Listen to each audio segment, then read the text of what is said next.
Here we got a 1967 Imperial. Now, this would have been just Imperial, not Chrysler Imperial, because I don't think later when they resurrected it, or later in the years, they started calling them Chrysler Imperials.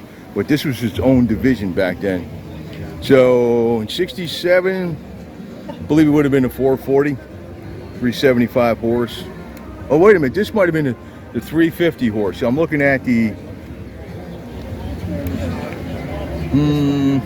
manifold. No, that would have been, yeah, that would have been the 375 horse. The manifold, you notice the manifold kind of comes up a little bit. That's usually how I tell between the 350 horse and the 375 horse. That's one of the indicators. There's a couple other minor things that make it go from 350 to 375 horse.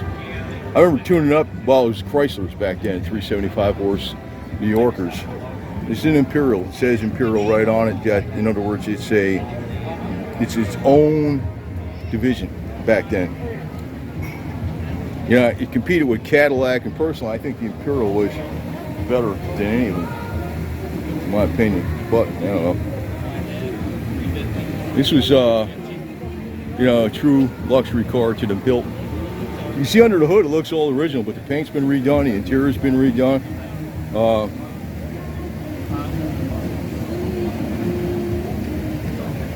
It's got some wood grain in there. Got chrome around the seats and everything like that. The fold, it's like bench seats, but with their bucket. A lot of people would have back then put 3 people across in the front. Look at the size of this trunk. This is a huge car, and this is one straight body because this car is in black with clear coat, and it's like flawless. Somebody spent a lot of time doing body work on this car, because it didn't look that flawless even coming from the factory. Even like when you're on YouTube, sometimes you can't tell if a car is flawless or not, but when you see it in person, this car is flawless. And look at the back end on this car. This is probably one of the best rear end designs in any car, period. It almost looks like the front too. I mean, you could almost put this on the front of the car. That almost looks like a grill, but there's red tail lights in there. So kicks butt, you know what I mean? Get around this side, he's got crown coupe. You see you got the half vinyl roof, and you get back there, you see that's the speakers are back there, but you see that's also for the rear defroster. And it's a hard top, so like when these windows come down, this is all open, so which is a nice feature. So again, it looks like 4 bucket seats, but you can actually fit 6 people in here. That's not really what it's designed for, but you can fit them very easily. You notice even the door panels have like the chrome in there on the bottom, all the switches, right? All the wood grain, tilt steering wheel, and this car would move. Oh, power disc brakes too. So disc brakes back in '67. That's a hell of an option. You got your Imperial emblem right stamped into the parking lights. Imperial in the grill. Right.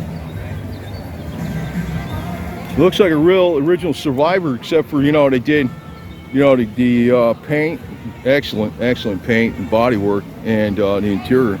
We're looking inside the motor. I'm sure the motor is. I don't think this car's got many miles on it though. Probably. Take a look in here. It says, can't see any up in here. Maybe that went around or something. 5,000 something. I don't know. Can't really tell. Do you have any questions? What's yeah. What's the mileage on it? How many miles are in this going overall?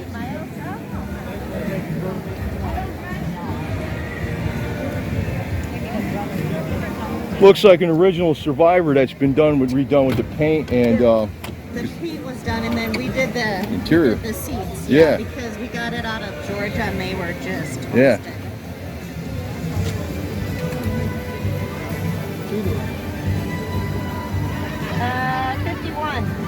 $51. 51,150. Oh, so it's 105. Yeah. Okay, so that's still very low mileage. I don't even think it's.